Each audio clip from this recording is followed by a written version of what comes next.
നമുക്കെല്ലാവർക്കും അറിയാം, ഒരു 2-3 മാസമായി പുതുപ്പാടിയിലും താമരശ്ശേരിയും പരിസര പ്രദേശവും വ്യാപകമായ ലഹരി പദാർത്ഥങ്ങൾ, സിന്തറ്റിക് ലഹരിയുടെ വ്യാപകമായ കടന്നുകയറ്റമാണ്. ഇപ്പോൾ എൻ്റെ പുറകിൽ കാണുന്നത് പുതുപ്പാടി ഗ്രാമപഞ്ചായത്ത് ഓഫീസാണ്. ഇതൊരു ഹോസ്പിറ്റലാണ്. അത് ഒരു 200 മീറ്ററോളം പോയാൽ പുതുപ്പാടിയിലെ രണ്ടാമത്തെ ഏറ്റവും വലിയൊരു ഹൈസ്കൂളാണ്. അങ്ങനെ ഒരുപാട് സാംസ്കാരികമായുള്ളൊരു വൈവിധ്യങ്ങൾ നിറഞ്ഞൊരു നാടാണ് നമ്മളെ ഈ ഒരു പഞ്ചായത്ത് ബസാറിൽ. ഇപ്പോൾ നിലവിൽ നടന്ന ഈ സമയത്താണ് 1 മണിക്കൂറോടെ ശേഷം MDMA ഉപേക്ഷിച്ച് ഇവിടെ കടന്നു കളഞ്ഞു.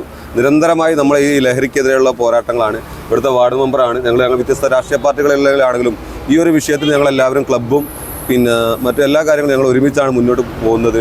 ഇപ്പോൾ നിലവിൽ ഞങ്ങളെ സംബന്ധിച്ചോളം ഇതിൻ്റെ ഒരു പരിമിതികളെന്ന് പറഞ്ഞാൽ, ഞങ്ങൾ ഈ ഒരു ലഹരിക്കെതിരെ പോരാട്ടവുമായി വിട്ട് ഒരു 4-5 വർഷങ്ങളായി തുടങ്ങിയിട്ടുണ്ട്. കൃത്യമായി പറയുക 2020 തൊട്ടിട്ട് തന്നെ നമ്മൾ ഇതിനെ ലഹരിക്കെതിരെ വിവിധ ക്യാമ്പയിനുകളും പരിപാടികളൊക്കെ നമ്മൾ നടന്നിട്ടുണ്ട്.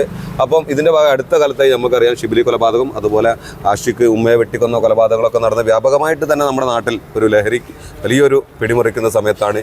ഇതൊക്കെ വരുമ്പോൾ ഞങ്ങളൊരു 4 ദിവസങ്ങൾ മുമ്പ് ഞാനും വാർഡ് മെമ്പറും കൂടിയിട്ട് എല്ലാ രാഷ്ട്രീയ പാർട്ടികളും ക്ലബ്ബുകളും കൂടി ഞങ്ങളൊരു മാസ്റ്റർ പെറ്റീഷൻ തയ്യാറാക്കി താമരശ്ശേരി സ്റ്റേഷനിൽ കൊടുക്കുകയും, പക്ഷേ നിലവിലുള്ള താമരശ്ശേരി സ്റ്റേഷനിലെ പരിമിതികൾക്കനുസരിച്ചുള്ള ഒരു എന്താ പറയുകയാണ്, നമുക്ക് ഇങ്ങോട്ട് ആളുകളിന് പോലീസ് സംവിധാനങ്ങളും നിയമപാലകരും എത്തിപ്പെടുന്നില്ല. അതിൻ്റെ ഒരു പ്രധാന കാരണം നിലവിൽ താമരശ്ശേരി സ്റ്റേഷനിൽ നമ്മൾ അന്വേഷിച്ചിടത്തോളം 10 പോലീസിൻ്റെ സ്ട്രെങ്ത് കുറവുണ്ട്.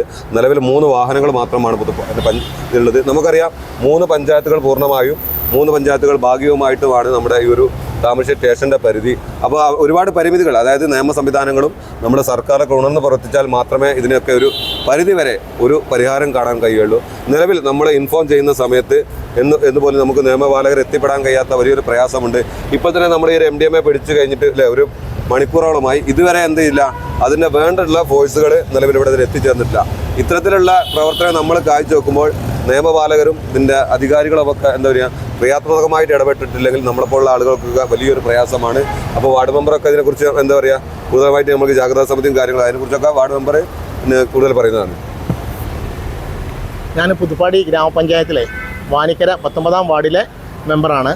ഈ ഗ്രാമപഞ്ചായത്ത് ഓഫീസിന് നേരെ മുന്നിൽ തന്നെ നിൽക്കുന്ന ഈ ഒരു പ്രദേശം ഉൾപ്പെട്ടതാണ് എൻ്റെ വാർഡ്.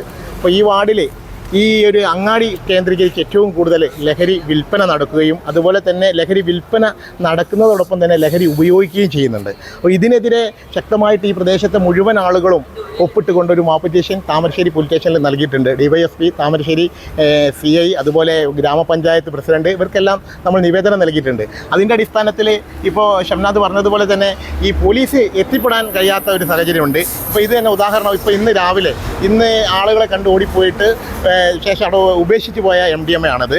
അപ്പോൾ ഈ MDMA നമ്മുടെ കൈ കിട്ടിയിട്ട് തന്നെ ഇപ്പോൾ 1 മണിക്കൂറോളം കഴിയുകയാണ്. ആ 1 മണിക്കൂറിന് ശേഷം തന്നെ പോലീസ് ഇവിടെ എത്തിയിട്ടുണ്ടെങ്കിലും ഇത് എന്താണ് എങ്ങനെയാണെന്നൊന്ന് അറിഞ്ഞ് ഇത് ഒന്ന് വാങ്ങി എടുക്കാൻ അവർക്ക് കഴിഞ്ഞിട്ടില്ല. അവർക്ക് അതിൻ്റെ നിയമത്തിൻ്റെ വഴിക്ക് അത് വാങ്ങിയെടുക്കാൻ കഴിയുമെന്നാണ് അറിയിച്ചിട്ടുള്ളത്.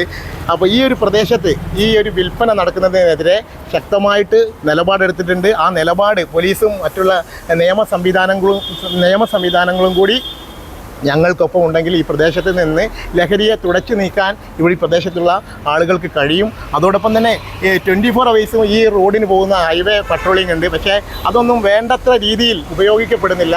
ഹൈവേ പോലീസ് 24 മണിക്കൂറും ഇതിൽ ചുരം താമരശ്ശേരിയായിട്ട് ഈ റോഡിന് പോകുന്നതാണ്. എന്നാൽ ഈ രാത്രി കാലങ്ങളിലൊക്കെ പോകുമ്പോൾ, മുമ്പ് കാലങ്ങളിലൊക്കെ രാത്രി നമുക്ക് ഈ റോഡിൻ്റെ സൈഡിലേക്ക് ഇറങ്ങി നിൽക്കാൻ പോലും പേടിയായിരുന്നു. രാത്രി നമുക്ക് ഒരു ബസ് സ്റ്റോപ്പ് കിടക്കാനോ ബസ് സ്റ്റോപ്പിൽ ഇരിക്കാനോ ഒരു കലിങ്കുമൽ ഇരിക്കാനോ ഒന്നും നമുക്ക് കഴിയില്ലായിരുന്നു. പക്ഷേ ഇന്ന് നേരം വെളുക്കുന്നവരെ ഒരു കലിങ്കുമലോ ഒരു പോസ്റ്റുമലോ ഒരു ബസ് സ്റ്റോപ്പിലോ ഇരുന്ന് കഴിഞ്ഞാൽ ആരും തന്നെ അതിനെ ചോദ്യം ചെയ്യപ്പെടാനില്ല.